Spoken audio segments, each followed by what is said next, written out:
buenos días. Nosotras somos estudiantes del Colegio José de San Martín, del grado 11A, jornada mañana. El nombre de nuestra ponencia es el aprendizaje de forma empírica. Bueno, el empirismo hace referencia a la forma de aprendizaje por medio de la experiencia, por medio de los sentidos, que son lo que más utilizamos en esta manera. Nuestras formas de entender, conocer y aprender se realizan principalmente de forma empírica, de forma de experiencias, de cómo nosotros vemos las cosas y cómo nosotros las tomamos y las analizamos. David Hume fue un filósofo totalmente radical en su empirismo. Para él, lo que más nos va a dar el conocimiento son nuestras impresiones del mundo, es decir, todo lo que nos deja esto. Hume afirma que todo conocimiento deriva en última instancia de la experiencia sensible, de nuestro oler, sentir y ver. Todo lo que aprendemos antes de entrar al colegio lo hacemos de forma empírica, principalmente entre los 5 y 6 años, ya que en ese tiempo se basa en experimentar por nosotros mismos lo que queremos ver, lo que queremos sentir, y así es como nosotros vamos aprendiendo y tomando el significado de las cosas. Hume explica todo esto con el ejemplo de un gato. La primera vez que nosotros vemos un gato, o lo leemos o lo sentimos, tenemos grabado en nuestro cerebro la forma de este, pero algún día lo necesitamos, podemos traerlo a nuestra memoria y podemos cambiar todo lo que necesitamos, podemos cambiarle las características al gato. Si primero vimos un gato negro, podemos cambiarlo y ya sería un gato blanco. En la humanidad, el método empírico ha sido el más utilizado para los grandes descubrimientos. El racionalismo. El racionalismo es la parte que se centra en la adquisición de los conocimientos que adquirimos nosotros desde pequeños, en el conocimiento y en la razón, y esto es lo que sostiene la fuente del conocimiento. También rechaza la idea de los sentidos, ya que solamente nos explica y se centra en que las ciencias son exactas, como la matemática, que es un aprendizaje matemático que es exacto por su ciencia. Bueno, ya para entrar a la unión de lo que es el empirismo y el racionalismo, Kant propone que nosotros no conocemos nada sin que los sentidos nos proporcionen datos experimentales, pero es también cierto que esta información experimental se recibe y se configura de acuerdo a la organización de nuestra forma de conocer. Entonces, Kant propone una síntesis, una unión del empirismo y el racionalismo, de las dos grandes corrientes filosóficas, de Hume y de Descartes. Bueno, un buen ejemplo de cómo se une el empirismo y el racionalismo se puede ver en el descubrimiento de Newton y su ley de la gravedad universal. Como sabemos, Newton se hallaba sentado debajo de un árbol de manzano cuando vio caer una manzana en línea recta. Newton, quien ya había formulado las leyes del movimiento, pudo deducir de ellas y de lo que observó la ley de la gravedad universal. Entonces, como lo vemos, fue necesario tener una experiencia visual y luego complementarla para consolidar una de las leyes universales más importantes de la humanidad. El otro jugador del cual les vamos a hablar se llama Faustino Hernán Asprilla, que es muy reconocido acá en Colombia por jugar en la selección Colombia de los años 80. Más recordados por el 5-0 que le metieron a Argentina. Él es uno de los ejemplos que más se destaca en este caso, porque él, cuando llegó al fútbol italiano, él pensaba que la plata lo era todo, las mujeres y los lujos. Jugador argentino tenemos a Messi. Este jugador tiene un potencial bastante alto, pero en su nacimiento tuvo una enfermedad, un autismo. Lo descubrió Hans Asperger, lo llamó autismo de Asperger. Este autismo consistía en que él solo se podía concentrar en una cosa a la vez. Su concentración era bastante pues, deficiente. Entonces Messi es un jugador que solo se puede concentrar en una cosa. Por eso es que su padre y su tío le manejan todas las cuentas. Él a los 10 años de estar jugando, su padre tuvo una deuda de 35.000 euros con Hacienda. Este chico la verdad no sabía de dónde había salido esta deuda y pues solo se concentraba al fútbol. El padre, cada que iban a jugar, lo único que le decía era tú juega, que yo te manejo tu dinero. Este joven también tuvo un problema de desarrollo, así que para que pudiera jugar en un club grande como el Barcelona tuvo que inyectarse una especie de medicamento pues se inyectó hormonas para el crecimiento. También tenemos a Cristiano Ronaldo. Este jugador viene de los lugares más pobres de Portugal. Él cuando empezó a jugar, el equipo que lo encontró fue Sporting Lisboa. Este equipo lo hizo famoso, luego se fue al Manchester United y cuando empezó a recibir bastantes ganancias, no fue un jugador que se dio solo de lujos, sino que cuando llegó al Manchester United lo primero que hizo con su sueldo fue comprarle una gran mansión a su familia, en la que cada que del club lo dejaban, le daban un tiempo libre, él iba a visitar a la familia. Gracias.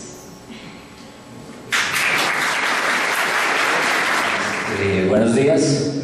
Inicialmente pues artesano no soy, practico algo de artesanía, soy diseñador industrial de la Universidad Nacional, vivo acá casi toda mi vida, he vivido acá en Tavir. Lo que yo vengo como a hablarles es de experiencias ancestrales que he tenido. He viajado a la Sierra Nevada de Santa Marta, para mí ellos son mis filósofos, los indígenas. Entonces es no cegarse un poco a lo que nos vienen diciendo los medios, a lo que nos vienen diciendo los papás. Si nos sentemos entre amigos es cuando se solucionan las cosas, porque hay buena comunicación, y la buena comunicación parte de decir la verdad. Los medios de comunicación no nos dicen la verdad. Yo creo que consideran que se sabe todo a partir de ahí de la vida, y la vida es cerrar un libro y vámonos a caminar. Para mí esa es la vida. La vida no está en la televisión, sino que la película es la que se arma cada uno, y con todo respeto cualquiera puede hacer lo que quiera, pero hágalo bien sin agredir al que está al lado. Eso era básicamente. Buenos días para todos y todas. Mi nombre es Javier Eduardo Garzón y vengo del Colegio Pablo Herrera de Cajicá. El día de hoy vengo a hablarles un poquito pues, de religión, y vamos a arrancar en manos de Dios. Críticas al catolicismo, dirigido para aquellos que se sienten aludidos en el error. Para mí personalmente se va a tornar difícil hablar en contra de la religión sin tener que herir susceptibilidades, pero así se acostumbró el rebaño. Si no es a los madrazos no aprenden.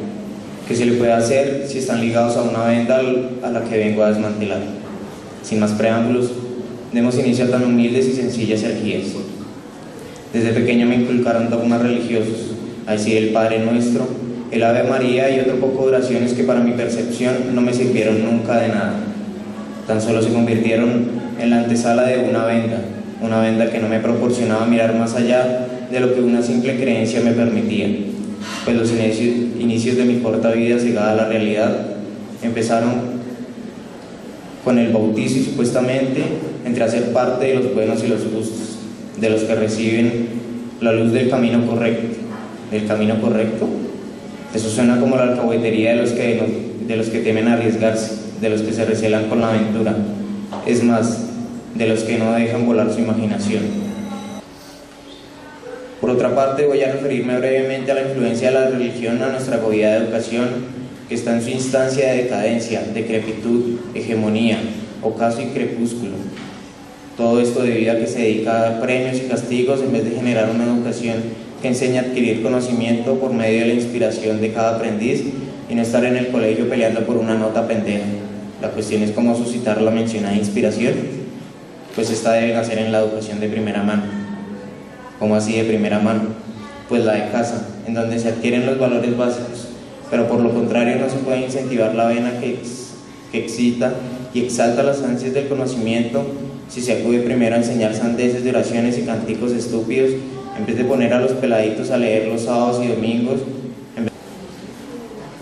Para concluir esta ponencia, conferencia, coloquio o como sea que se le llame, a esto sería bueno que nos liberáramos de ese enceguecedor, que saliéramos a buscar las cosas, a romper paradigmas, a expresar nuestras herejías libremente y no esperar que Dios provea, porque lo único que provee son hambrunas, guerras, pobrezas, corrupción, tsunamis, maremotos, terremotos, virus, epidemias.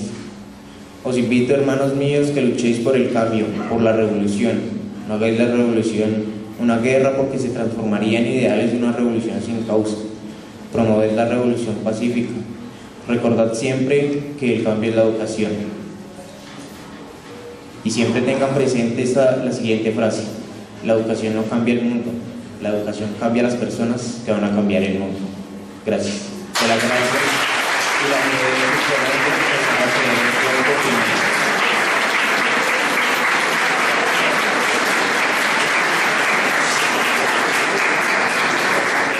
Primero que todo, mi ponencia se basa en dos preguntas muy simples acerca del empirismo, que para mí es una fuerte fuente de conocimiento.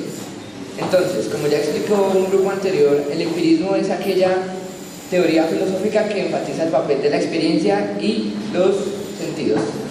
Entonces, la primera pregunta ¿es importante el empirismo como método para entender el conocimiento? Pues mi respuesta fue que sí lo es, ya que la experiencia no lo es todo en el campo de los conocimientos, aunque de eso se trata, ya que un bebé no posee la experiencia externa al útero como para saber que al salir debe llorar, pero para el científico que debe estudiar una bacteria y crear su cura, no puede analizar si sirve o si no, sin primero experimentar. La segunda pregunta: ¿recuerda usted un conocimiento que no haya obtenido mediante la experiencia? Quiero que reconsideren su postura y lo piensen bien. ¿Por qué? Porque ¿cómo puede lograr recordar bien haber estado en el útero? Yo creo que no puede hacerlo, pero una parte inconsciente antes de la memoria del registro del bebé le mostró por medio de sus sentidos en desarrollo que los otros bebés que nacían lloraban al salir del útero. Pero entonces ¿no sería el hecho de estar en el útero una experiencia? En mi postura no lo es. Este era el planteamiento de Immanuel Kant, donde las verdades poseen un origen a priori y otro a posteriori, y es ahí donde nos alejamos más de una verdad absoluta. El mismo Kant plantea la existencia de tres posibles verdades a un suceso: la verdad de hecho, de razón y la verdad científica, donde dice que la que tiene más chance de ser verdad absoluta es la científica, aunque el hecho de hablar de una verdad absoluta es completamente relativo, ya que para una verdad existen muchas otras verdades, aunque suena un poco enredado. ¿A qué se debe más confianza en lo científico? Esto es fácil de explicar. El conocimiento se formaliza más por el lado científico, ya que es la única forma de explicar el hecho de dónde viene esa respuesta y de comprobarla, aunque no se puede hallar la respuesta a todo científicamente. Y de aquí se desarrolla el escepticismo para no formar parte de falsas verdades, sino permanecer en la duda. David Hume tiene una frase muy interesante que dice: todas nuestras ideas no son sino copias de nuestras impresiones, es decir, que no nos es posible pensar algo que no hemos sentido previamente con nuestros sentidos internos o externos. El escepticismo filosófico en la filosofía clásica es una corriente que se basa en la duda. En la religión existe algo llamado lo agnóstico, que son una especie de postura religiosa que no sabe si creer en un dios, en varios dioses o simplemente no creer. Mi postulado es que para poder concluir mi trabajo me parece adecuado que encontré que el conocimiento se halla por el camino empirista. Aún así, si yo no me encuentre de acuerdo con esa misma corriente, ya que el racionalismo también plantea muchas cosas que pueden ser, que pueden ser válidas, argumentos válidos completamente para demostrarse que es un camino hacia el conocimiento. Para mí, la verdad no existe. Nosotros vivimos en un mundo donde la verdad es una mentira. Platón explica la realidad y la conciencia por medio de la trascendencia del sujeto y al plano sensible. Por eso, Platón plantea dos teorías importantes. Una es la teoría de las ideas. Esta se basa en que debe haber una realidad verdadera ubicada en un mundo de esencias eternas, invisibles y dotadas de un modo de existencia diferente al de las cosas concretas. Por tanto, para Platón, no hacemos más que vivir en un mundo de sombras basado en un mundo ideal, que se basa en su teoría de las ideas. Debido a esto se puede pensar que los sentidos nos engañan y que lo verdadero se encuentra en ese mundo intangible deseado por todos. La otra es la teoría del conocimiento humano. Por último, este apartado concluye diciendo que, aunque el alma haya estado en un mundo inteligible y conozca toda la verdad, si le toca reencarnarse del cambio tan brusco que supone una cosa con la otra olvida toda la verdad y comienza su andadura terrestre desde cero. Por último, quiero aclarar que el hecho de presentar estas posturas tan diferentes sobre el conocimiento, que van incluso de mi postulado del empirismo, lo hago para diferenciar y comparar las razones que se dan para llegar a un conocimiento no absoluto. Esto lo hago para presentar la universidad absoluta, que es esto, la cual habla de que para que una verdad sea una verdad absoluta, debe ser reconocida igualmente como verdad y con las mismas características por cada una de las ramas de conocimiento que se han planteado, que es la del hecho, la razón y la científica. Para que mi presentación hablaba más que todo sobre los conceptos de empirismo, racionalismo y escepticismo, dando aparte pues mi postulado. Lo usaba nada más como para ilustrar un poco acerca de estos conceptos y diferenciar lo que trato de dar en mi trabajo. Gracias.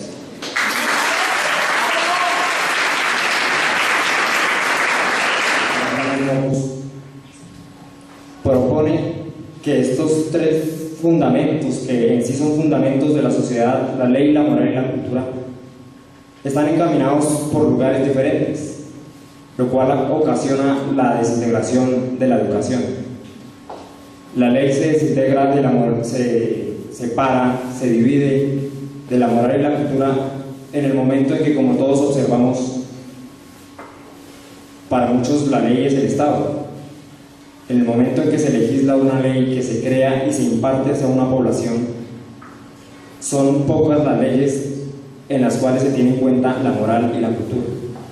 La gran mayoría de las leyes están encaminadas en un equilibrio, el mundo equilibrado en una ética, pero como podemos observar diariamente en nuestras vidas cotidianas, las leyes no funcionan para todas las circunstancias, las leyes no son para todas las circunstancias. Bueno, el divorcio de la cultura con la moral y la ley, pues aquí se nos da, voy a explicarlo con un ejemplo. Para algunas etnias indígenas principalmente, los hombres tienen su mayoría de edad a los 14 o 13 años. Ahí es cuando entra la ley, o sea, entra la cultura en divorcio con la ley, porque pues estatalmente una persona es mayor de edad a la edad de 18 años. Y moralmente también, porque se cree que es la edad en la que la persona ya es consciente de sus actos en su totalidad. La democracia es un sistema que une estos tres fundamentos de la sociedad: la ley, la moral y la cultura. Esto no indica que la democracia la estemos haciendo bien, eso nos lo explica muy bien el profesor Antara Mocos. La democracia es aquel sistema que une la cultura, une la ley y une la moral. Nos une como sociedad, nos mantiene unidos, mantiene el anfibio cultural y no provoca su extinción como lo nombrábamos anteriormente. Bueno, esta es la conclusión a la que se quiere llegar con esta ponencia. Los conceptos básicos son los conceptos que manejamos diariamente, pero que se han perdido o les han dado nuevos significados a partir de los neologismos o palabras extranjeras que existen. ¿Por qué nosotros no los dominamos? Nosotros no los dominamos porque tenemos, como lo decía mi compañera, neologismos, y los neologismos están atados a cambios y evoluciones de nuestra sociedad, como la tecnología. Con la tecnología estamos dejando atrás conceptos básicos, los cuales se siguen circulando en nuestra sociedad, en nuestro entorno, pero sin embargo los estudiantes podemos evidenciar que nosotros no los dominamos. Ni siquiera en muchos adultos tampoco. Muchos no sabemos qué es política, muchos no sabemos qué es economía. O cómo funciona realmente la democracia. ¿Qué es a lo que va el profesor Antanas Mocus? Nosotros citamos al profesor Antanas Mocus por eso, porque rescata, aparte de todo lo que se habla de la educación, rescata lo que es la cultura ciudadana y lo que son los conceptos básicos, que es una educación que no se imparte desde las aulas de clase, sino nos la impartimos nosotros mismos desde nuestro entorno, desde lo que vemos diariamente por la calle, por los medios de comunicación. Muchísimas gracias. Buenos días, nosotros somos estudiantes de décimo del Liceo del Perpetuo Socorro de Tenjo. Mi nombre es Santiago Gamba y el de mi compañero es Iván Alonso, y en esta oportunidad queremos hablar acerca de cómo la música puede influenciar la vida de las personas, de las comunidades, de la sociedad, pero en especial influenciar a los jóvenes. Queremos hacer un énfasis en la música electrónica, la cual últimamente ha tomado bastante auge, pero no solamente como un género propiamente dicho, sino también en otros géneros musicales. Entonces, los puntos que vamos a tratar es qué es la música electrónica, la historia de esta, los géneros, la influencia que tienen otros géneros, porque la música electrónica está dirigida a mercados europeos y estadounidenses, y porque la música electrónica es generalmente asociada con las drogas. En el primer punto es qué es la música electrónica. Es un género musical el cual se caracteriza por ser creado por ordenadores, con samplers y con sintetizadores, y es propiamente dicho una música digital, aunque sin embargo toma elementos de otros géneros musicales, por lo general es digital. Entonces les voy a dejar con mi compañero, el cual les va a decir la historia de este género de música.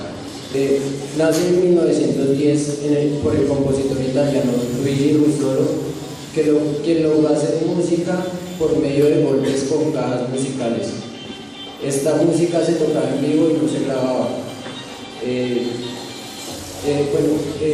También tuvo mucha influencia en varios géneros. Luego fue el rock. Algunas bandas de rock tomaron la electrónica como influencia sobre esta música. Una de estas bandas fue los Beatles, que incorporaron las técnicas de música electrónica para que sus producciones salieran mejor. Esto en base al backmasking.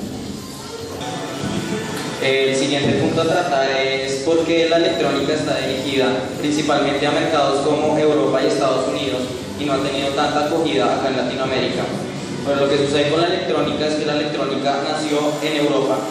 Allá no es llamada electrónica, sino es llamada dance.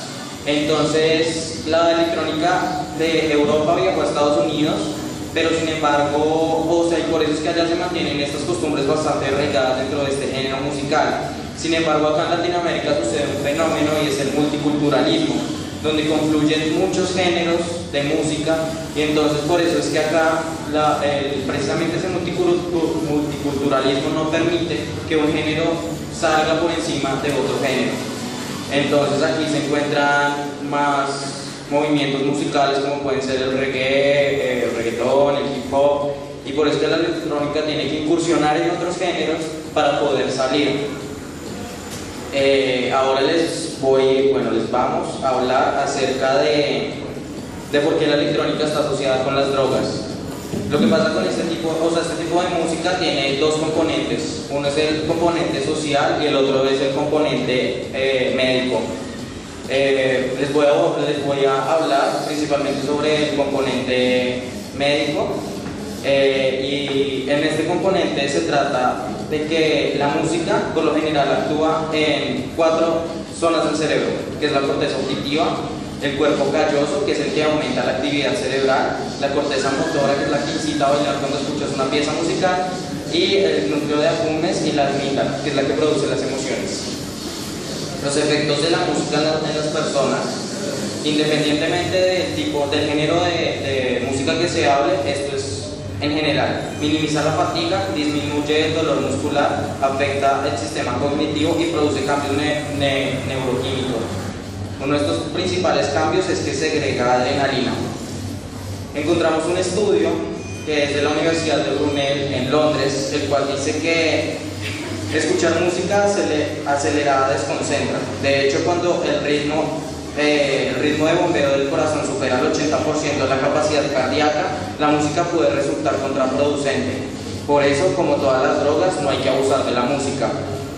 Esto significa que la música electrónica, principalmente, ya que es uno de los tipos de música más aceleradas que existen, puede producirnos en nosotros efectos como los primeros síntomas del éxtasis, la cocaína, la heroína y los ácidos.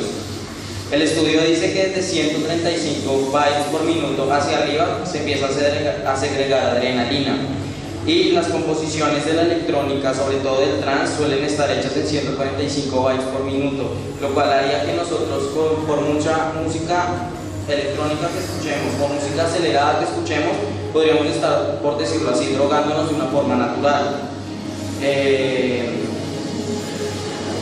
Algo más por decir. Las conclusiones con respecto a esto es que todos los géneros musicales han influenciado las formas de pensar en las comunidades de una forma bastante marcada. Sin embargo, hay géneros que tienen que buscar formas de entrar a los mercados de los países por medio de otros géneros que ya estén más arraigados.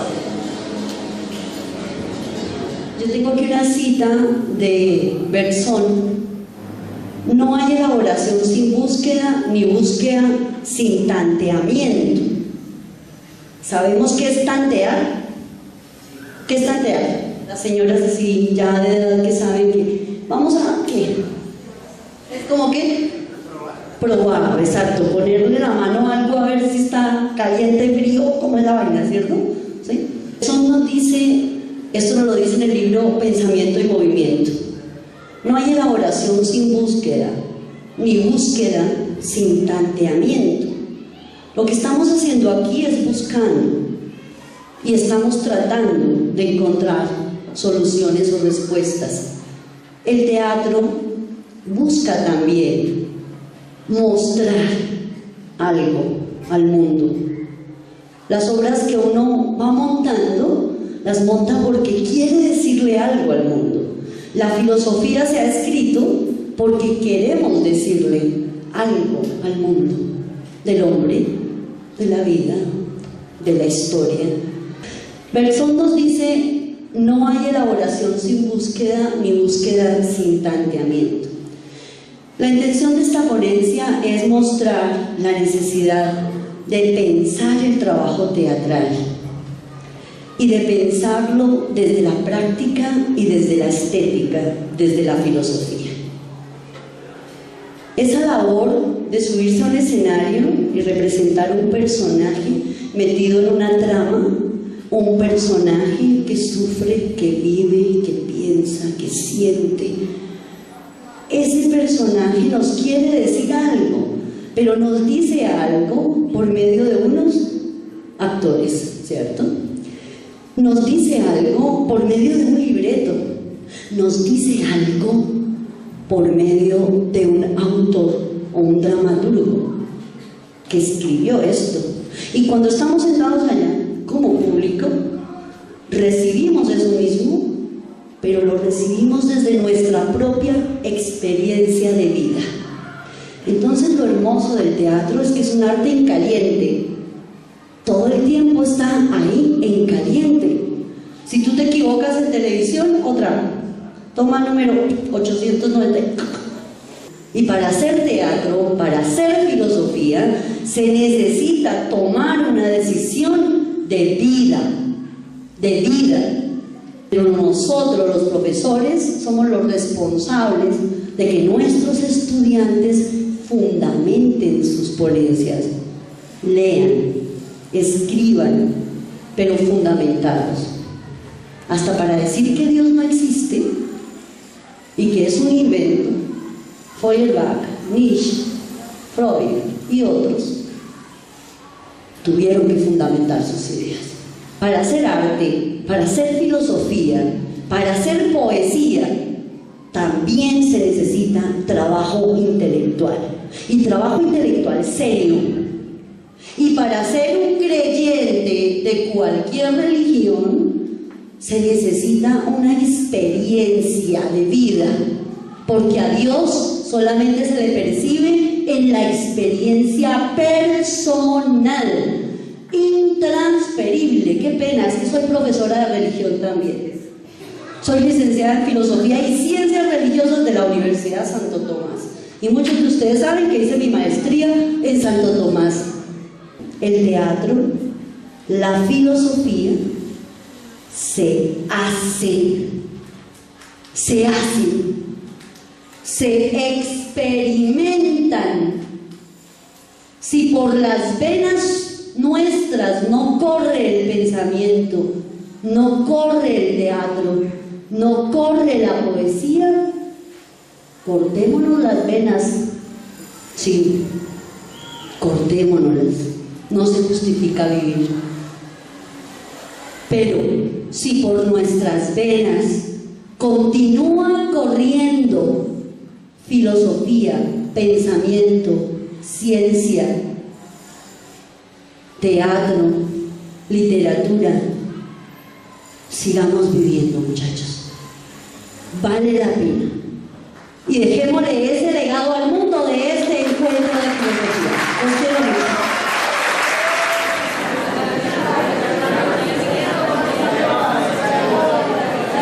Buenos días.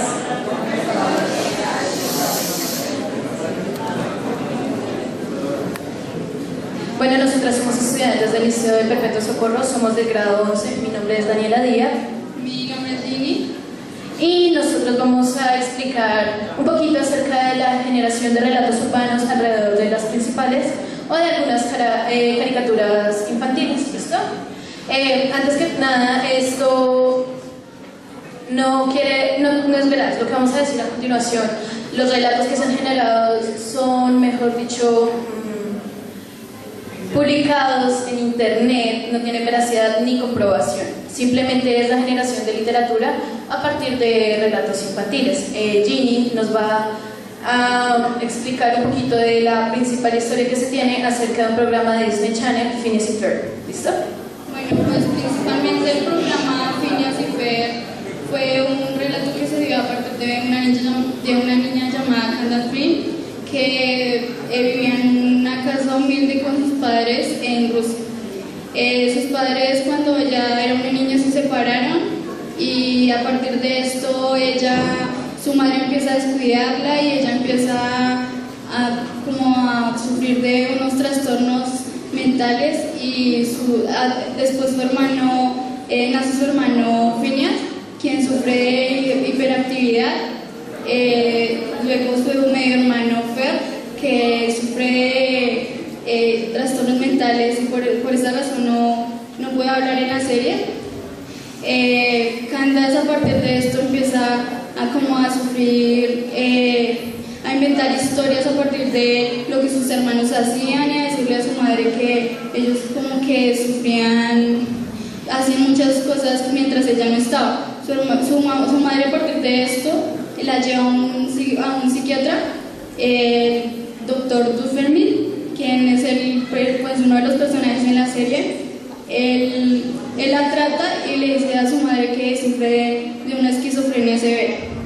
Luego ella empieza porque su madre no le cree los relatos que ella cuenta, ella empieza a escribir un diario en los que cuenta las historias que ellos hacen, y como que frustrada tras que su madre ni nadie le crea, empieza a formar este diario.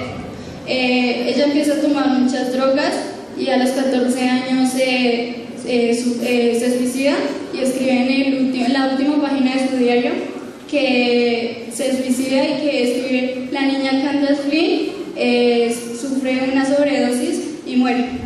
Luego de esto, su madre en el 2003 más o menos vende el diario a Disney Channel y pues ya en el 2007 sale la serie Phineas y Ferb. Ahora definamos Colombia. Llamaremos Colombia a esta tierra, tierra tuya y mía, o sea nuestra. La misma que ha sido saqueada desde hace mucho tiempo hasta hoy. La misma que ha sido bañada en sangre desde hace mucho tiempo hasta hoy. Tierra habitada por los ya conocidos colombianos, nosotros, que en ocasiones no sé si somos una plaga o una nación. Ahora definamos conflicto. El conflicto es la situación en la que dos o más personas entran en confrontación por defender una causa o idea. Hay que agregar que siempre se busca la supresión del otro. Además, es el motivo de nuestra actual desgracia. Definamos ideología. Según la definición de la Real Academia de la Lengua Española, que de real no tiene sino el nombre, es el conjunto de ideas fundamentales que caracterizan el pensamiento de una persona, colectividad, época, movimiento cultural, religioso y político. A lo cual yo podría agregar que es una de las causas por las cuales los seres humanos nos matamos hace un curvo de tiempo. En ocasiones reflexiono sobre qué tan racionales somos verdaderamente los seres humanos. Siempre llego a la misma conclusión. Informe de una tripulación espacial procedente de la vía agua. Informe telemétrico realizado después de aterrizar y observar la Tierra, para ver si era posible establecer un contacto intercultural. Hemos llevado a cabo la exploración que se nos encargó y hemos podido observar de cerca sin ser observados, gracias a nuestras supersónicas cortinas de humo, la superficie entera de la Tierra y los cambios que tienen lugar en ella. Cambios que creemos son debidos a su mayor o menor distancia de la estrella central, de la cual recibe luz y calor. Después de observaciones repetidas y muchas pruebas, hemos llegado a la conclusión de que sí existe vida animal en el planeta y hay una gran variedad de seres vivos que hemos pasado a estudiar con detalle. La especie más influyente parece ser la de unos bípedos de piel lisa que habitan en colonias con una rígida organización. Dichos seres vivos habitan en hormigueros altos, generalmente rectangulares, con celdas individuales para cada subgrupo, o en algunos casos para cada individuo. De estas celdas salen todos aproximadamente a la misma hora y parecen revestidos de caparazones de diversos colores, aunque todos obedecen a un patrón general que cambia con las estaciones. Después entran en cápsulas de superficie metálica con 4 ruedas y se agrupan en líneas apretadas, unos detrás de otros, a lo largo de canales cuidadosamente trazados. Canales que en Colombia, un país que nos llamó mucho la atención, no son ni tan cuidadosamente trazados y por alguna razón extraña tienen baches, de seguro porque sus habitantes avanzan lentamente durante largo rato en direcciones contrarias. Y no por corrupción, en Colombia eso no existe. Conducta extraña cuya razón no hemos podido averiguar. Esas máquinas producen grandes ruidos y humos, que según nuestras conjeturas, basadas en la frecuencia y cantidad de esos humos, parecen ser la atmósfera que necesitan para sobrevivir y por eso la renuevan constantemente. Por lo que toca a los ruidos, también parecen una comunicación prevocálica destinada a mantener el contacto con el grupo mientras cada individuo está en su propia cápsula. Al cabo de un tiempo, en el mismo día se invierte el proceso y las cápsulas vuelven a los hormigueros de donde habían partido. Una vez en ellos, por lo que hemos observado a través de las ventanas, se acomodan frente a una pequeña pantalla que no falta en ninguna celda y en la que aparecen sombras y luces al mando de un botón. Es posible que sea la manera que tienen de alimentarse y por eso no pueden pasársela sin ella. Un fenómeno extraño que hemos observado es que con frecuente regularidad se reúnen grandes multitudes de bípedos en unos enormes anfiteatros escalonados, desde donde observan a un reducido número de ellos que ejecutan movimientos rápidos y difíciles de explicar en torno a un objeto generalmente esférico de mayor o menor tamaño, y dan grandes muestras de excitación mientras dura el gran rito. Quizás esto tiene alguna relación con el ciclo sexual de la especie, pero no hemos podido confirmar esta hipótesis. Lo más inexplicable de todo lo observado es el hecho que hemos comprobado una y otra vez en medio de nuestro más aturdido asombro, y es que dichos bípedos se atacan unos a otros sin razón o motivo alguno que parezca poder justificar la agresión. Esto a veces entre individuos, a veces entre grupos, a veces entre clanes enteros por largos periodos. Nada hay en nuestros propios conceptos que pueda explicar tan absurda conducta. Por estas razones hemos llegado a la conclusión definitiva de que los bípedos de piel lisa no son seres racionales, que la inteligencia aún no se ha desarrollado en el planeta Tierra, que tardará aún muchas edades cosmológicas en aparecer y que por consiguiente es inútil hablar de un contacto cultural con los seres que hoy habitan la Tierra. Empezamos. La ponencia se titula Bullying no es coger de parche.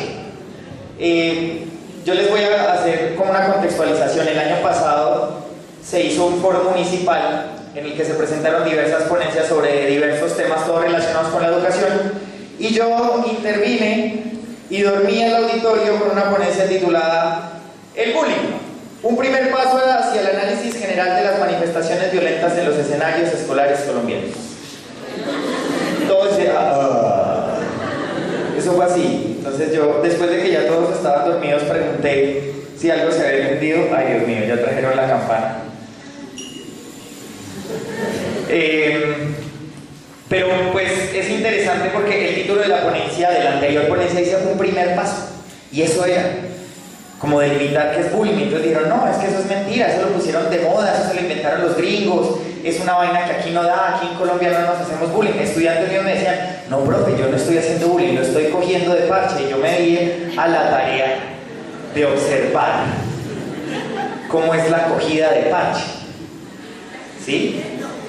¿Cómo es la cogida de parche? Esto tiene que ver con las dinámicas estudiantiles. Hablamos de las dinámicas estudiantiles, son bien curiosas.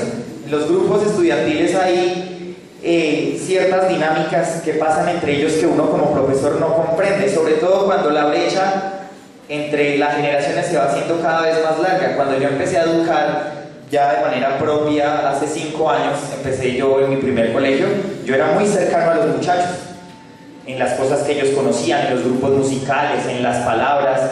Después esa brecha se fue ampliando y ya llegó un punto en el que yo no entendía la mitad de lo que me decían. ¿Sí? Como, profe, no sea tan ficti. Y yo, ¿cómo? Si no sea ficti. Y me metí a la tarea de consultar y me di cuenta, no, averiguando, preguntando, se llega a Roma, me dijeron, es que ficti es de ficticio, es decir, no invente. Ah, interesante. ¿Qué es y qué no es bullying? Se aprobó la ley 1620 del 2013. Esto no es la ponencia, estos son mis apuntes, tranquilos. Que me ven pasar hojas y hojas y dicen, ay, ay. Entonces dice, ley 1620 del 2013. Bullying. Conducta negativa, intencional, metódica y sistemática de agresión, intimidación, humillación, ridiculización, difamación, coacción, aislamiento deliberado, amenaza, incitación a la violencia o cualquier forma de maltrato psicológico, verbal, físico o por medios electrónicos contra un niño, niña, adolescente por parte de un estudiante o varios de sus pares con quienes mantiene una relación de poder asimétrica que se presenta en forma reiterada a lo largo de un tiempo determinado. También puede ocurrir por parte de docentes contra estudiantes o por parte de estudiantes contra docentes. Estudiantes contra docentes, profesor, denuncie. Están haciendo bullying. ¿Se oyen niños de 11 del liceo del profesor, pero no? La ley lo dice. Ustedes no me pueden hacer bullying. ¿Que está gordito el profe? Ante la indiferencia o complicidad, ojo con esto, ante la indiferencia o complicidad de su entorno, el acoso escolar tiene consecuencias sobre la salud, el bienestar emocional, el rendimiento escolar de los estudiantes y sobre el ambiente de aprendizaje, del clima escolar del establecimiento educativo, etcétera, etcétera, etcétera. El consumo de alcohol es ilegal, malo para la salud, ley laboral. ¿Cuál es el primer paso para destruir el bullying? No es la ley, no son las cadenas, no son el agua caliente, nada de esa vaina. Nada de esa vaina. El primer paso para destruir el bullying es que la víctima dé un paso legal, no más. Me basé en mi premisa principal fue el hombre nace bueno y la sociedad lo corrompe, de Jean Rousseau. Estoy totalmente de acuerdo. Entonces voy a comenzar como por leer textualmente una cita de una película, no sé si la hayan visto, que se llama Walking Life. Entonces dice así: el hombre autodestructivo se siente totalmente enajenado, totalmente solo. Es un extraño de la comunidad humana. Él piensa, debo estar loco. Lo que no logra entender es que la sociedad, al igual que él, tiene un interés absoluto en pérdidas inimaginables, en catástrofes. Las guerras, las inundaciones, cumplen con necesidades bien definidas. El hombre quiere caos, es más, debe tenerlo. Depresión, lucha, montín, asesinato, todo este terror. Estamos atraídos irresistiblemente a este estado casi incontrolable creado por la muerte y destrucción. Está en todos, nos revelamos a él. Los medios tratan de poner un rostro triste en estos casos, dibujándolo como grandes tragedias humanas. Pero todos sabemos que la función de los medios nunca ha sido eliminar el mal del mundo. No, su trabajo es siempre persuadirnos y así aceptar el mal y acostumbrarnos a vivir con él. Los poderes quieren que seamos observadores pasivos y nos han dado otras opciones más de lo ocasional, puramente simbólico y participatorio acto de votación para ver si es el títere de la derecha o el de la izquierda.